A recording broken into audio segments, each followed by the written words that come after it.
Yahvé, o Deus de Israel, foi mesmo derrotado por outro Deus? Em 2 Reis 3, a história termina com Israel recuando em vergonha e os céticos murmuram que Quemós, o Deus de Moabe, venceu naquele dia. Mas, se isso fosse verdade, abalaria o próprio coração da fé. Estariam as Escrituras admitindo que Javé perdeu uma batalha? Hoje vamos entender por que essa passagem tem perturbado gerações. A resposta é mais estranha, mais sombria e mais santa do que você jamais imaginou. Então, o que realmente aconteceu quando os israelitas de Javé enfrentaram o povo de Moabe, que adorava o Deus Quemós? Vamos entrar nesse campo de batalha carregado de significado espiritual. As bandeiras de 3 exércitos se ergueram contra a aurora, poeira se levantando sob o peso de pés e cascos. Israel sob Jorão, Judá sob Josafá e Edom ao lado deles marcharam rumo ao leste, contra Moabe.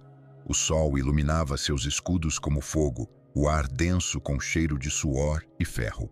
À frente deles havia confiança, pois Eliseu havia falado: Javé lhes daria a vitória. Rios se encheriam sem chuva, o vale beberia, e as defesas de Moabe cairiam. Mas do outro lado daqueles muros, outro Deus era invocado. Moabe não marchava em silêncio. Eles adoravam Quemós, seu Deus da guerra e do fogo, temido por exigir o sangue de crianças. Cada santuário em Moabe trazia seu nome, cada grito de soldado se elevava a ele. Aquilo não era apenas uma batalha entre nações, mas um confronto entre deuses, Javé contra Quemós. A princípio, parecia claro quem detinha o poder. Javé dá a Israel uma visão de vitória. As cidades de Moabe devastadas, suas fortalezas destruídas. Os exércitos acreditam, e quando a manhã chega, a profecia se cumpre. A água inunda o vale, brilhando vermelha sob o nascer do sol, de modo que os sentinelas moabitas a confundem com sangue. Certos de que seus inimigos haviam se matado entre si, avançam desprevenidos e são derrotados. Israel toma vantagem, avançando fundo no coração de Moabe. Parece que Javé cumpriu sua palavra. A profecia de Eliseu parecia selada, mas então a história muda. Quando o exército de Israel cercou Kir-Haresete, Mesa, rei de Moabe, tomou uma decisão impensável. Imagine ser um soldado israelita, vendo a fumaça subir dos muros, certo de que o cerco terminaria em triunfo. Então você ouve um grito vindo das muralhas. Mesa aparece, não com espada ou escudo, mas com seu filho primogênito, o herdeiro do trono. Diante dos olhos dos 2 exércitos, ele ergue o menino e o coloca sobre o fogo, como oferta a Quemós, o Deus em quem acreditava quando nenhum exército podia salvá-lo. O silêncio que se seguiu foi mais pesado do que o choque do aço. A Escritura registra em uma única frase: Então veio grande indignação contra Israel, e eles se retiraram e voltaram para sua terra. Como isso pode ser? O profeta de Javé havia prometido vitória. A cidade estava prestes a cair. No entanto, no momento de maior desespero de Moabe, Israel recua em derrota. Para os moabitas, aquilo era Quemós respondendo ao seu adorador. Para Israel foi um momento de vergonha insuportável, levantando uma pergunta terrível: teria seu Deus sido derrotado? É aqui que começa o mistério. Nunca deveríamos ver Israel recuar sob a sombra de outro Deus. O que você acha? Javé perdeu para outro Deus naquele dia. Esse único versículo permanece como uma ferida aberta nas Escrituras, gerando séculos de debate. A própria Bíblia estaria admitindo que Javé foi superado? Ou a verdade está enterrada mais fundo, sob a fumaça do sacrifício e a ira que se seguiu? Para encontrar a resposta, precisamos ir mais fundo nesse mistério, nas inscrições e ecos que envolvem essa batalha, e descobrir se Quemós realmente se levantou em poder ou se havia algo ainda mais terrível em ação. A fumaça sobre os muros de Moabe persistiu na memória, mas séculos depois, outra voz se levanta das pedras para reivindicar o que aconteceu naquele dia. Em 1868, um monumento de basalto negro foi desenterrado em Dibon, a antiga Moabe. Sua superfície trazia inscrições entalhadas pelo próprio rei Mesa. Os estudiosos o chamam de estela de Mesa, uma das inscrições mais antigas fora da Bíblia. Quando tribos beduínas locais a descobriram, estudiosos europeus correram para vê-la, e as tensões ficaram tão intensas que a pedra foi despedaçada no conflito, seus fragmentos espalhados antes de serem cuidadosamente remontados décadas depois. Nela, Mesa se gaba de sua revolta e suas palavras ferem fundo. Quemós me deu vitória sobre Israel. Para os céticos, essa pedra soa como confirmação. A Bíblia termina a história com Israel recuando sob ira, e aqui está Mesa dizendo que foi Quemós, não Javé, quem decidiu o desfecho. Estaria a própria Bíblia admitindo o que Moabe proclamava, que Quemós derrotou o Deus de Israel? Essa não é uma pergunta fácil. Os profetas de Israel eram escribas de Javé. Será que eles realmente preservariam um registro que deixasse Quemós triunfante? E ainda assim, o texto não silencia a cena, ele a preserva como se nos desafiasse a enfrentar seu significado. É possível visualizar o argumento dos céticos. Uma fonte de Israel, uma de Moabe, ambas contando a mesma história de derrota. Para um observador externo, parece que Quemós venceu. Mas pare por um instante. A arqueologia nos traz a estela, mas até sua sobrevivência conta uma história. Sua superfície foi rachada na antiguidade, quebrada em fragmentos e enterrada. Pó e pedra abafaram sua voz até que exploradores a reconstruíssem. Teria essa voz de Quemós permanecido escondida no solo até os nossos dias para que fizéssemos a pergunta novamente? Repare também como Mesa se retrata. Ele não está simplesmente relatando história, está se vangloriando. Ele gravou aquela vitória no basalto para que as gerações futuras se lembrassem do poder de seu Deus. No entanto, o próprio ato de vanglória nos leva a questionar: se Quemós realmente tivesse vencido Javé, por que o poder dos moabitas colapsou tão rapidamente em silêncio?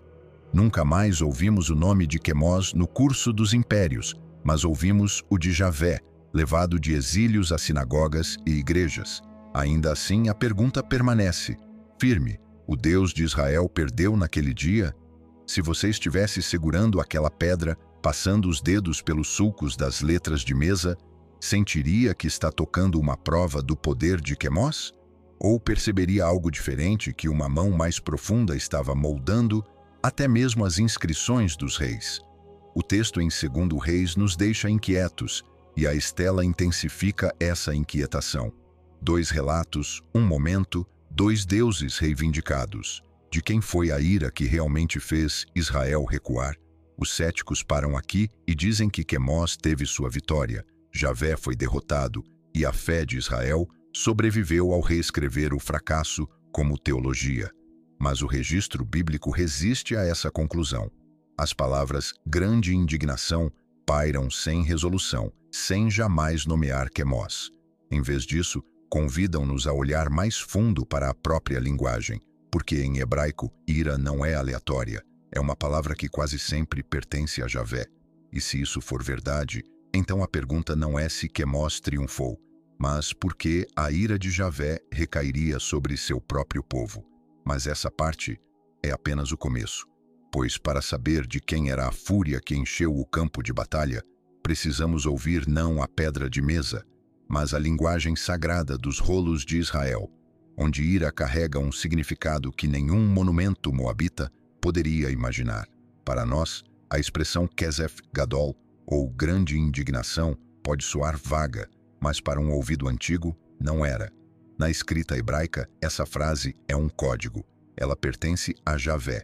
Deuteronômio a menciona quando Israel quebra a aliança. Crônicas a invoca quando Judá se volta para ídolos. Sempre é o fogo de Javé, não de outro Deus. Isso significa que o autor está insinuando algo radical. A indignação que quebrou Israel naquele dia não veio de Quemós, mas do próprio Javé. Você percebe o quão perigoso isso é?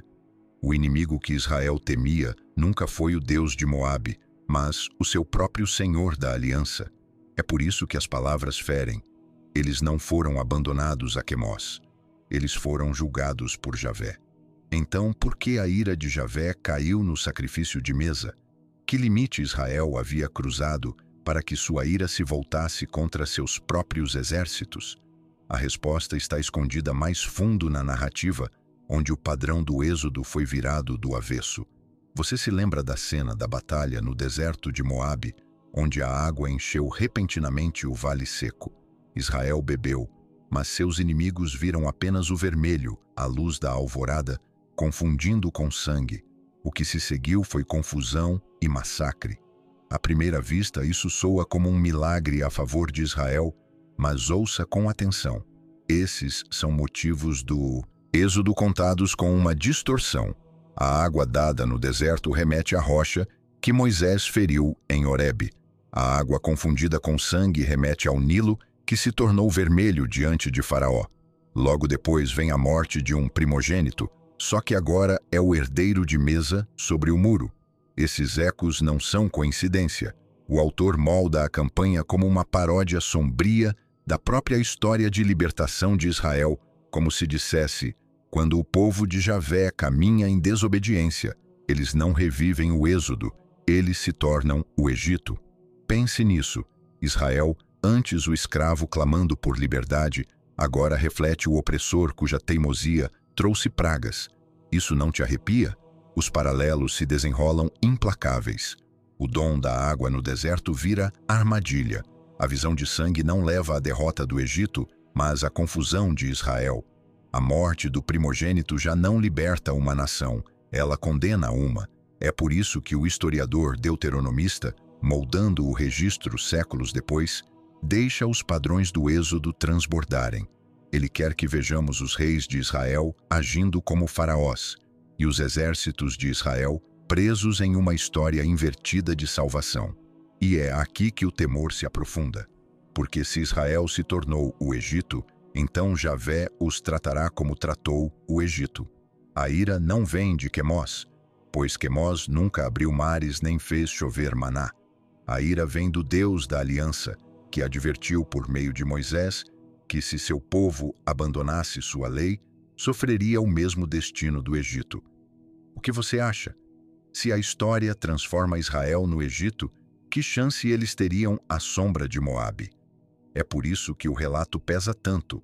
Não é apenas uma campanha militar, é a escritura invertendo a própria história de Israel, mostrando o que acontece quando o povo escolhido esquece sua vocação. Mas se o profeta Eliseu falou a palavra de Javé, prometendo vitória, por que a profecia falhou? O campo de batalha ficou estranhamente silencioso após a retirada repentina de Israel. A poeira ainda pairava no ar, os corpos dos moabitas espalhados pelo vale, mas os exércitos de Israel, Judá e Edom já estavam voltando. Haviam marchado com convicção, amparados pela palavra de um profeta. Mas agora, depois de uma reviravolta tão chocante, uma pergunta arrepiante se impunha. A profecia de Eliseu falhou? O homem de Deus havia falado com autoridade, prevendo vitória sobre Moabe. Os soldados viram a água surgir nos vales secos, exatamente como ele declarou. Avançaram, queimando cidades e derrubando árvores. Mas o desfecho não foi um triunfo. Moabe ainda estava de pé. Seu rei ofereceu seu filho, e a ira que se seguiu quebrou o ânimo de Israel. O profeta errou, ou Israel foi cego ao que realmente havia sido prometido. Esse é o coração da tensão. As palavras de Eliseu em 2 Reis 3 prometiam que Deus entregaria Moabe em suas mãos. Mas a profecia no mundo antigo raramente era uma simples previsão. Frequentemente, era uma janela para a intenção de Deus, cumprida apenas enquanto o povo andasse em fidelidade à aliança. Em 1 Reis 22, outro profeta, Micaías, revelou uma visão celestial, onde Deus permitiu que Acabe fosse enganado por falsas garantias de vitória, testando se o rei ouviria a verdade ou a bajulação. Será que a mesma dinâmica estava em jogo aqui? Jorão e seus aliados ouviram a profecia de Eliseu e assumiram que significava conquista total, quando Deus havia prometido apenas uma libertação parcial. Alguns escribas hesitaram diante dessa passagem, como se temessem o que ela sugeria. A palavra de um profeta pairando inacabada, vitória misturada com perda, promessa divina se desfazendo em ira. O silêncio entre as linhas parece deliberado, como tinta borrada para ocultar algo desconfortável. Mas, ao lermos com atenção, percebemos que a profecia se cumpriu em parte. A terra foi ferida, os moabitas cambalearam, as cidades caíram. Mas Israel foi além. Exigiram mais do que Deus havia dado. Sua desobediência abriu a porta para a ira, transformando o triunfo em recuo. E assim a pergunta muda. Alguma vez foi realmente sobre Eliseu? Ou o problema era a incapacidade de Israel reconhecer os limites que o próprio Deus havia estabelecido? Pense nesse momento. Os exércitos marchando de volta, as palavras de Eliseu ainda ecoando nos ouvidos, não mais como vitória, mas como assombro. Você teria duvidado do profeta se estivesse entre eles? Ou se perguntaria se o fracasso não foi dele, mas seu?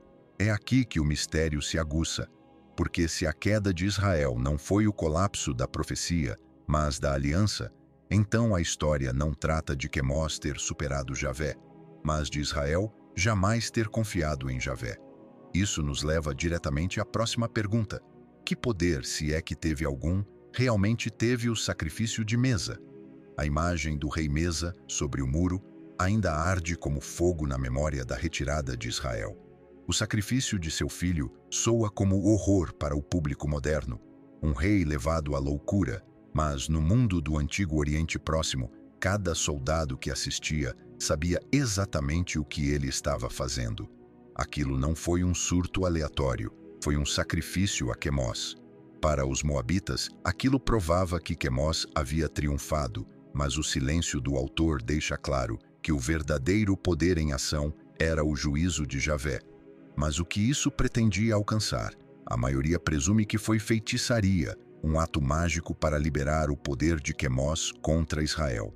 No entanto, quando ouvimos com atenção os ecos daquela época, outra possibilidade emerge.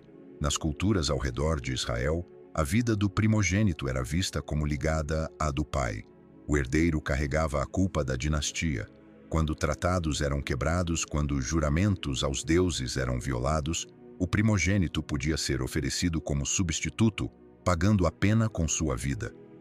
Miqueias 6:7, escrito séculos depois, capta essa mentalidade na voz angustiada do próprio Israel. Darei o meu primogênito por minha transgressão, o fruto do meu corpo pelo pecado da minha alma.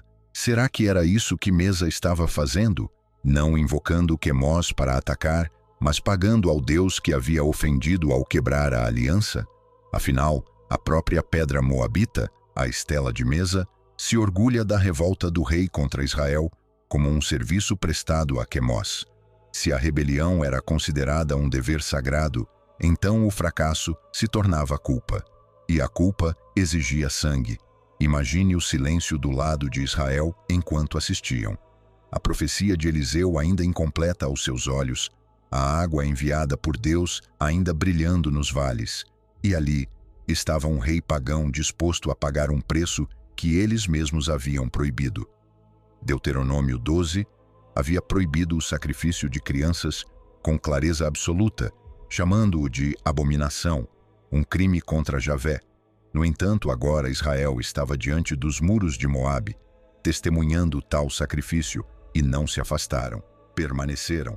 Tornaram-se cúmplices enquanto o fogo subia, enquanto Quemós era invocado, enquanto a aliança era zombada. E então o texto nos diz: grande indignação caiu sobre Israel, e eles se retiraram. De quem era essa indignação? Se fosse de Quemós, a história proclamaria a derrota de Javé, seu povo impotente diante do Deus de Moabe. Mas se era de Javé, então o sacrifício não foi feitiçaria que funcionou, mas um teste que Israel falhou por tolerar aquilo que ele abominava. Isso muda toda a cena. Nunca foi sobre o Deus de Moabe tomando poder. Foi sobre a santidade de Javé, confrontando o comprometimento de seu povo. É por isso que o versículo soa assustadoramente abrupto, como se o autor temesse demorar demais na vergonha. Você teria permanecido naquele campo de batalha, vendo as chamas subirem, achando que a vitória pertencia a Quemós? Ou teria tremido, percebendo que o verdadeiro perigo era a ira de Javé, voltando-se contra seu próprio povo, o horror do sacrifício de mesa não está em ter invocado um Deus rival. O horror está em Israel ter se afastado sob o peso da própria culpa. Então, o que os israelitas fizeram para merecer a ira de Javé? Aquele sacrifício foi o ponto de virada, mas não porque Quemós ganhou força. O texto descreve o que se seguiu como grande indignação, e nas escrituras de Israel essa expressão tem uma única origem: o próprio Javé. Sua santidade não permitiria que seu povo triunfasse enquanto tolerava o sangue de uma criança sobre os muros. É aqui que a investigação se afunila a uma só pergunta: por que Javé voltaria seu rosto contra os próprios exércitos? A resposta está na lei da aliança. Deuteronômio advertia que, se Israel andasse nos caminhos das nações, derramando sangue ou se curvando a deuses estrangeiros, a ira de Javé se acenderia contra eles e ele os entregaria aos inimigos. O historiador que escreveu Reis certamente conhecia essas palavras, e cada israelita que ouviu essa história pela primeira vez teria sentido a dor do reconhecimento. Eles haviam se tornado exatamente aquilo que um dia odiaram. Pense nisso. Os exércitos de Javé estavam diante de Moabe e assistiram à vida de uma criança sendo derramada sobre as pedras, e ninguém se afastou, ninguém clamou. A aliança era clara. Tais sacrifícios eram uma abominação. Pelo silêncio, compartilharam da culpa, e assim a ira caiu. Não a fúria de Quemós, mas o juízo de Javé. Você percebe o quão radical isso é? Israel pensava estar marchando sob o escudo do seu Deus, mas, na verdade, seu Deus havia se tornado seu adversário. É por isso que o autor escreve: grande indignação veio sobre Israel. A ira não era fogo estrangeiro, era o fogo consumidor do próprio Javé. Esse é um momento feito para nos abalar, porque mostra que pertencer a Javé não é garantia de segurança se sua santidade for desprezada. Dá para sentir o peso disso. Soldados que haviam saboreado a vitória, de repente tomados pelo terror. Reis que achavam ter triunfado, fugindo de volta pelo Jordão de mãos vazias. E se tudo isso nunca foi sobre o poder de Quemós, mas sobre a recusa de Javé em permitir que seu nome fosse profanado? Você ainda veria isso como derrota ou como disciplina? E o que isso significa para nós quando oramos pedindo ajuda a Deus, mas andamos por caminhos que o ofendem? A tensão Javé versus Quemós se dissolve aqui em algo maior, porque o verdadeiro conflito não era entre deuses rivais, mas entre a santidade de Javé e a desobediência humana. A queda de Israel confirma o padrão que vemos repetidamente nas Escrituras. Quando o povo de Deus imita as nações, ele retira sua mão e o juízo vem. Os profetas mais tarde clamaram o mesmo alerta: não presuma sobre a aliança. Não imagine que Javé pode ser usado como amuleto. Esta história grava essa verdade na memória. Israel não foi vencido, foi exposto. O horror daquele dia não foi Javé ter perdido para Quemós, mas o fato de que seu próprio povo lhe deu razão para virar o rosto. Israel havia visto suas maravilhas, ouvido sua aliança, e ainda assim permaneceu diante de um sacrifício que deveria tê-los enojado, e nada fizeram. Esse silêncio pesou mais que o clamor de Moabe. A ira que se seguiu não foi o triunfo de um Deus rival, mas a consequência de uma aliança quebrada e de uma santidade ignorada. E é aí que a história nos deixa, não com um Deus derrotado, mas com Javé revelado como o único poder que nenhuma nação, nenhum ídolo, nenhuma rebelião pode resistir. A lição é dura, mas também é esperança, porque se a queda veio pela infidelidade, então o caminho de volta ainda está aberto pela fé.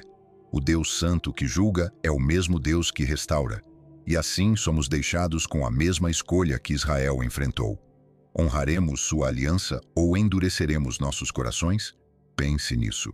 O que esta história te ensina sobre a santidade de Javé e sobre o custo de permanecer diante dele?